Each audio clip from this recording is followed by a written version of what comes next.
Hello and welcome to the latest episode of the Board Masters with me, Chris Mullins. And today I'm going to be talking about, the big story in board games at the moment, and that is Marvel Zombies and CMON Games, and obviously the Pledge Manager and the furore and the controversy surrounding the shipping costs. Obviously, it's customary, apparently, that if you're going to talk about this product, you have to have a Zombicide or a CMON game beside you. And Black Plague's the only one I've got at the moment, so that's just going to have to do. And obviously, before I get into it, I've actually got a bunch of notes because I actually wanted this to be a bit more organised compared to my usual conversational pieces where I just sort of get a topic and then improvise and ramble and usually end up forgetting the odd things that I want to say or getting completely distracted on a tangent. And I wanted this one to be a bit more focused and hopefully a bit more, I don't know if professional's the word, but that's kind of the vibe I'm going for. Having said that, I know this is kind of a clickbaity title in that why I come on using the Boris Johnson defense, but that is a question that I will be answering later on in the video. Should be timestamps down below on this one. Again, it's why I wanted it to be a bit more focused with the notes. And I think there is a genuine and relevant comparison to be made between the two parties that I will explain later.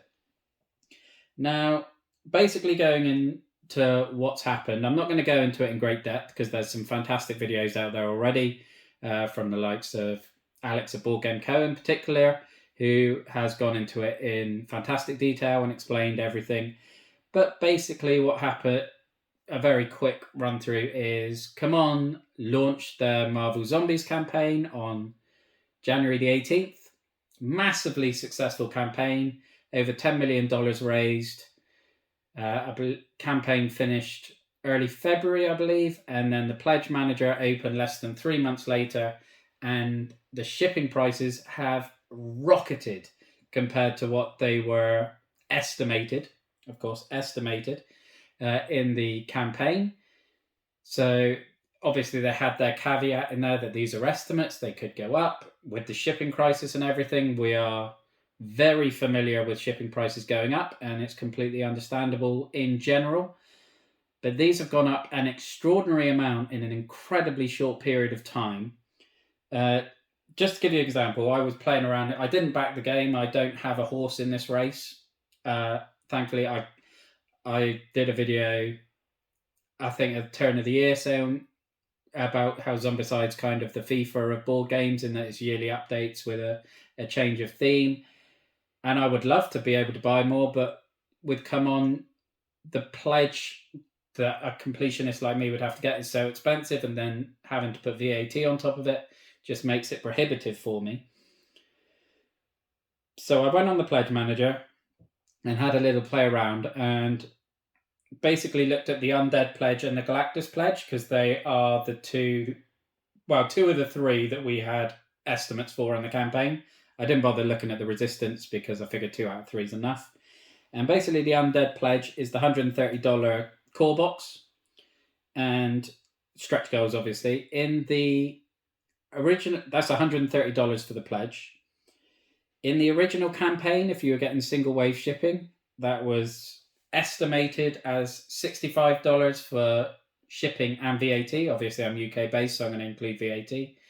You can drop that out of the figures, obviously, if you're not based in Europe. But that was estimated at $65.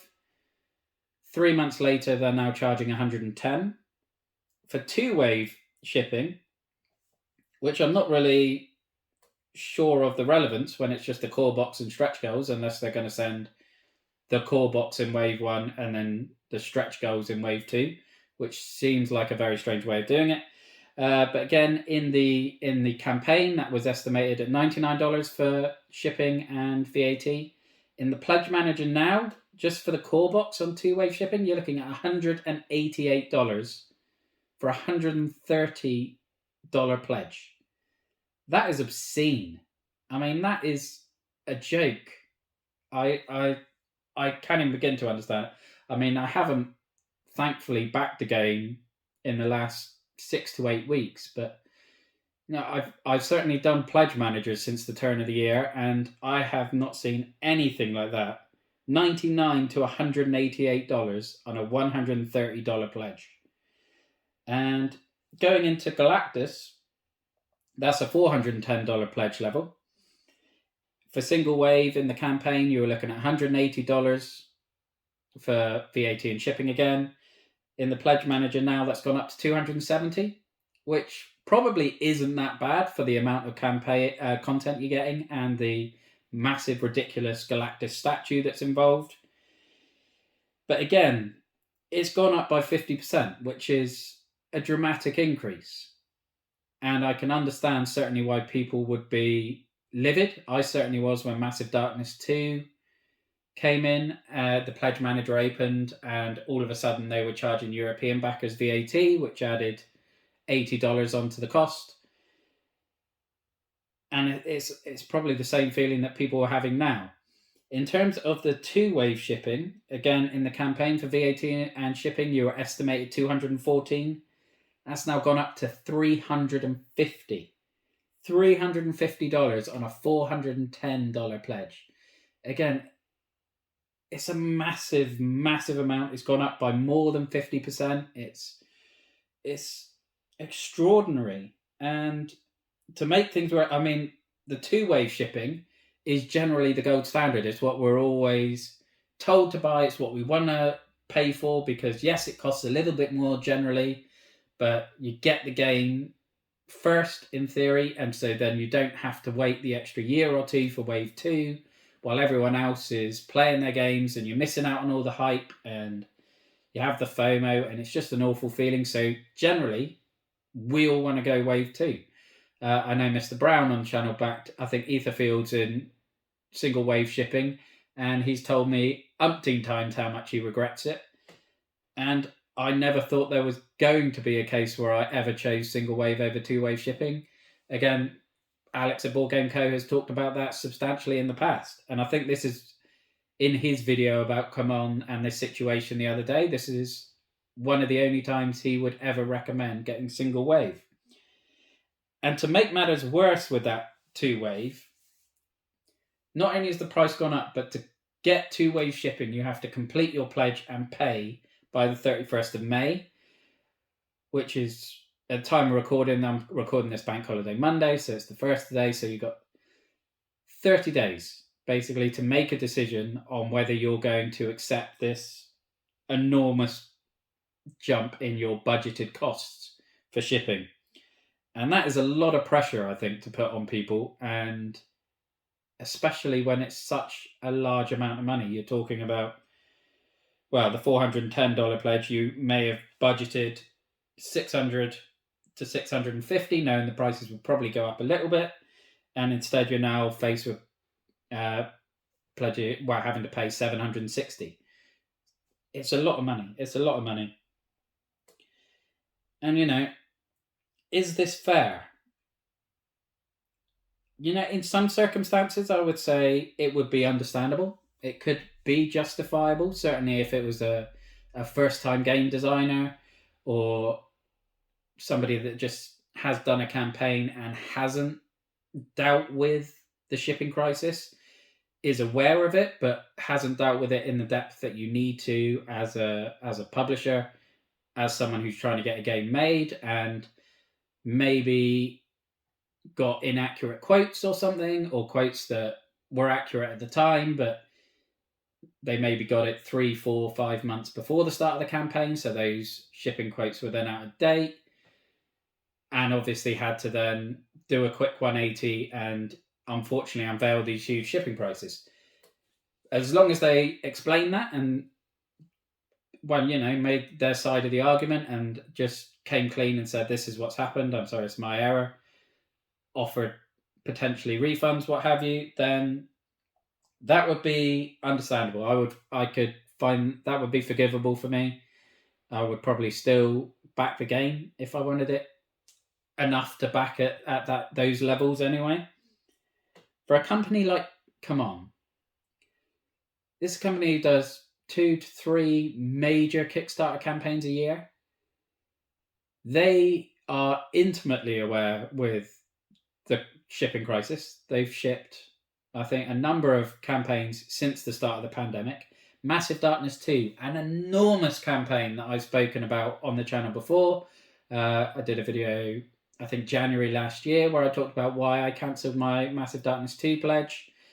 And that is a huge game with comparable amounts of content. They started shipping that on Christmas Eve. Just gone. So 5 months ago. They know how much shipping costs. They should not be so incredibly wrong on their estimates in such a short time. That is just, it's unacceptable, really. I cannot understand how they can be so wrong. And, yes, we are in a shipping crisis. The costs of shipping now compared to pre-COVID have gone up tenfold. A container that was 3,000 2.5 years ago is now costing 30,000. It's disastrous. It's putting publishers out of business. It's horrendous, and we all need to be aware and accepting and forgiving on that, and support these companies as best as we can. But I've had a look at it in terms of the figures more recently, given that the campaign started on January the 18th, so less than 4 months ago. Has shipping really gone up by 50, 60, 70% in the last 3.5 months? No, not even close. According to Freightos, which is a website I found online, again, it's not a company I'm familiar with. They are very, very well reviewed on Trustpilot. They got 4.5 stars out of 5. And the people who review and use it generally have reviewed them extremely positively and said that their figures were very, very accurate. So I will trust that. Obviously, take it with a pinch of salt. I don't know how accurate they are, but from all the information I can gather, they seem to be very, very close to real figures and trustworthy. And basically what they've said is that trans-Pacific rates, so you're shipping from China to the US, since mid-March, anyway, have actually fallen by 5 to 7%.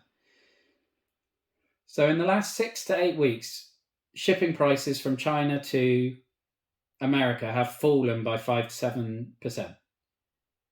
And yet, since they provided their estimated shipping on January the 18th, their shipping prices have gone up by 50 to 80%. So unless shipping went up, basically doubled between January the 18th and beginning of March, their figures are a nonsense. European, Asia to Europe ocean freight figures are at their lowest level since last June. They've gone down 27%, apparently, according to Freightos. Again, European shipping has gone down since they gave their initial quotes, have gone down in the last 9 months. That's incredible that the shipping can have that sort of trajectory, and yet they're blaming a shipping crisis on their shipping prices going up 80% in the last 3 months. It just doesn't stand up. And I know, I appreciate that the pledge manager went live, I think, on Saturday. Obviously, it's been Bank Holiday Monday, Bank Holiday weekend. So, it's a bank holiday in the UK. Whether that translates to, I believe they're based in Brazil, I don't know. Maybe I'm giving them leeway that they perhaps don't deserve. They may well be preparing a update and a statement and things for the Tuesday after the bank holiday, in which case I will be uploading this Tuesday evening. They may have done an update by then. But given that the pledge manager had so much legal treatise, I think the word is, introducing the pledge manager before you could even get into it, makes me think that they know exactly what the reaction would be, and they've already put their legal precedent up to protect themselves and have no interest in really forming a middle ground or addressing this and being open and honest. I may well be wrong on that. Again, that's just speculation. That's just me drawing conclusions from what I've seen so far. So is it fair? Absolutely not. It's ludicrous. It really is utterly ludicrous. So why have they gone up? And again, this is purely speculation on my part. I do not have any insider information or anything that I can tell you. But again, as I mentioned earlier, I spoke and did a video 15 months or so ago about why I cancelled Massive Darkness 2. And in that video, I highlighted how the shipping was actually shockingly cheap for me. I went all in, did the massive all in pledge, biggest pledge you could do, which had something like 15, 16, 17 boxes worth by the time you included all the expansions and the sleeves and the organizers and everything. There was an amazing, huge amount of content in that pledge. And from memory, they quoted me $50 shipping. This is January last year. So, 8, 9 months into the pandemic? A year plus into the pandemic in China. And they were charging $50, which I imagine hundreds, if not thousands, of people jumped all over that, because especially if they didn't have to pay the VAT, which is what killed the value for me in the end. And as I mentioned again earlier, they only started shipping that game out Christmas Eve 2021. When there is no chance in hell it only cost them $50 to ship that all-in pledge. There is no way. They must have... that must have cost them an absolute fortune. They must have lost a bomb. Especially if the other pledge levels shipping costs were representative of that $50 for I think a $450 pledge or whatever it was. If all the pledge levels were that generous, with all the various expansions and everything, all the different tiers, they will have lost a fortune. So part of me thinks, are they trying to recoup their losses? Are they massively overcharging for the shipping now that they've got the commitment from backers and now they've put up their legal protection, explaining why they're allowed to do it and why backers are vulnerable and put themselves at risk, and that's the nature of Kickstarter? Have they inflated the shipping costs to recoup their losses? Again, speculation, I don't know, but it does add up. Alternatively, are they deliberately trying to protect themselves and insure themselves against potential future increases in the shipping? Obviously, as I mentioned, shipping's gone down at the moment, but following New Year, historically, again, according to Freightos, is a quiet period where demand goes down in China. So that they would usually see a downward trend at this time of year. So are they then expecting it to go back up in the summer and into the autumn, and especially probably next year when they're looking at shipping this game? Are they just protecting themselves? In which case, I can understand that. If that is the case, I would hope they would come out and explain that and maybe come up with something where they say, okay, you paid this shipping as we've quoted it now. If our actual shipping prices at the time we start fulfillment have dropped, we will refund that difference back. That, I think, would at least get some goodwill back. But again, it would be very difficult. I think if your trust is broken with them, would you actually believe them that what they refund and the shipping prices they're giving you are accurate? The other thing, and again, I think there is probably an element of truth in this, but it's just my speculation, is were they well aware of these shipping costs, which I would expect them to be aware of, given how recently before this, it was less than a month before this campaign started that they started shipping Massive Darkness 2. They must have only paid that probably in the second half of last year, maybe even Q4. They would know the cost of shipping a project of this size before that campaign went live. I cannot believe it's anything else. So why were the prices quoted so low? potentially because they didn't want to put backers off. As I said, it was an extraordinarily successful campaign. They made over $10 million. Would they have got anywhere near that figure if people were looking at $130 pledge and paying $110 shipping and VAT? Obviously, a bit less if you're not paying the VAT, but still comparative, or at least 50% of the actual pledge cost. Would people still have backed that? I don't know.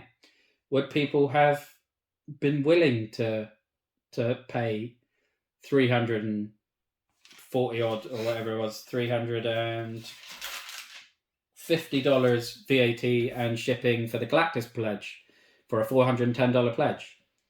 Some would. Some absolutely would. Some don't care now. Some expect the shipping to go up, I think, as we all did, and have no problem with it, and will just pay it and move on. And good for them. I mean, if they're happy with it, then all power to them. I hope they enjoy it. But they would not have hit $10 million. They absolutely would not have hit $10 million if they were quoting these figures. I'm not going to speculate on what they would do because I have no idea, but I have the utmost confidence that they would have been looking at a fraction. So, coming back to the title of this video, why are CMON using the Boris Johnson defence, or what looks like the Boris Johnson defence? Obviously, their statement could come out and be completely different.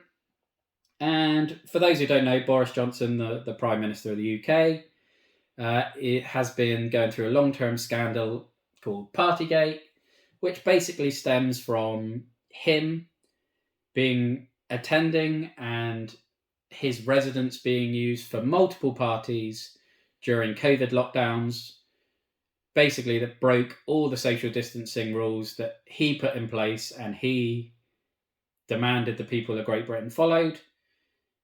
He's been fined by the police. He's probably going to be getting multiple more fines police. And basically, his defence initially was that no rules were broken. It was all above board. It was all fine. Then obviously the police fined him and found that there was wrong. And now it's, well, I didn't realise that those would have broken the rules, given that these rules were his. And it was very straightforward. It was, do not have parties and inessential gatherings. So basically, Boris Johnson is coming out and saying, I'm incompetent. I didn't understand my own rules. I didn't believe these parties broke the rules, but they did break the rules. But I was too stupid to understand that. And so everyone should just forget it and move on. So either he is woefully incompetent, or he was, the other side of the coin, fully aware that these parties happened, fully aware that these parties broke the rules, lied blatantly to try and cover them up, then was caught out and obviously is lacking any moral integrity and has no respect for the people of Great Britain.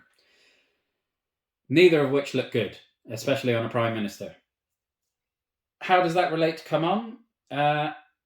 Well, again, either their shipping prices, they believed those were correct on the 18th of January when they launched their campaign, in which case they were woefully incompetent, because I don't think anyone looked at those shipping estimates and believed them, and I cannot believe for a second that those were the shipping prices they paid to ship Massive Darkness 2. So they're either incredibly incompetent and got the figures so drastically wrong that 3 and a bit months after the campaign started, they've had to up the prices by 50 to 80%, or they knew full well that those prices weren't correct. They knew full well the prices were going to be substantially higher, and they hid that from the people who backed the campaign because they didn't want to put people off and they wanted to get people tied in before they gave the bad news, and knowing that the majority of people wouldn't want to take the hit on refund fees and things that they would lose. Or I suppose there's the other option, in which case they again knew full well that the shipping prices were wrong, and they were going to overcharge to try and claw back money that they potentially lost on Massive Darkness 2, or they're overcharging deliberately to protect against future rises going forward. And again, neither look good, because it's either woeful incompetence or blatant disregard for their backers, for their customer support. And again, I can't tell you which one of those it is.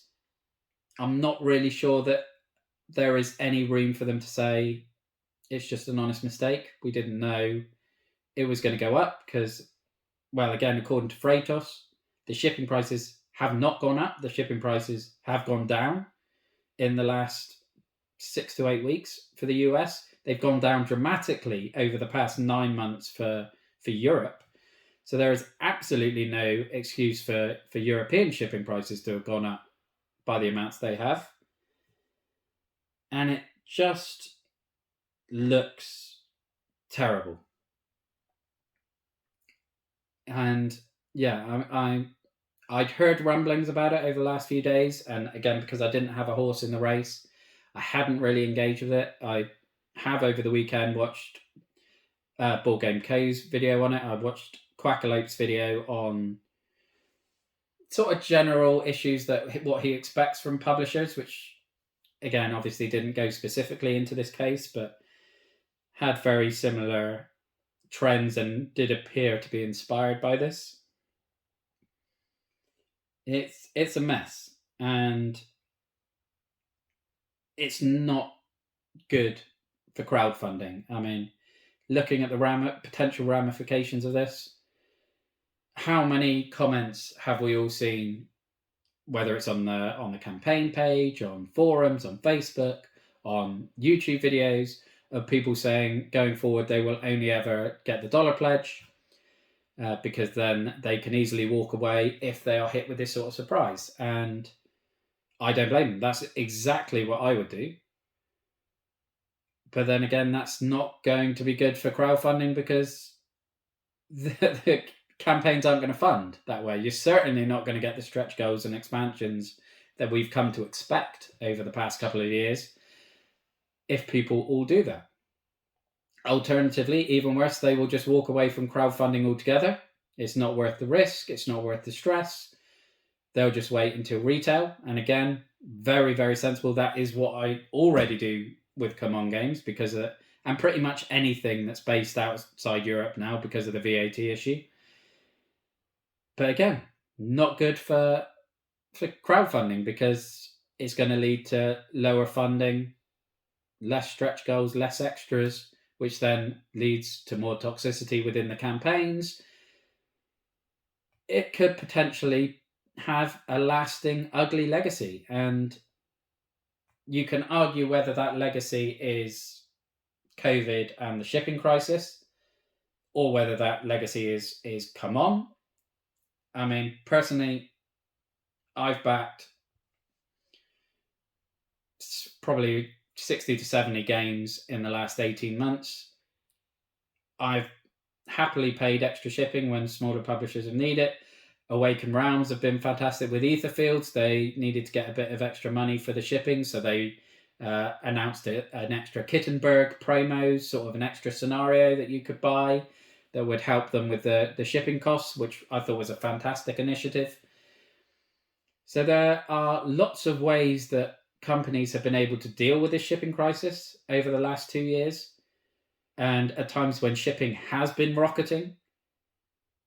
And then at this point, when shipping is actually plateauing, if not dropping a bit, come along and do this. It's disappointing and it's worrying, and I really do hope that it is just some sort of genuine mistake. I can't understand and can't believe how that could have happened, but I want to believe that is what happened. But that is it, really. That is Marvel Zombies, and why are they using the Boris Johnson defence of incompetence or callousness? Because neither is a good look.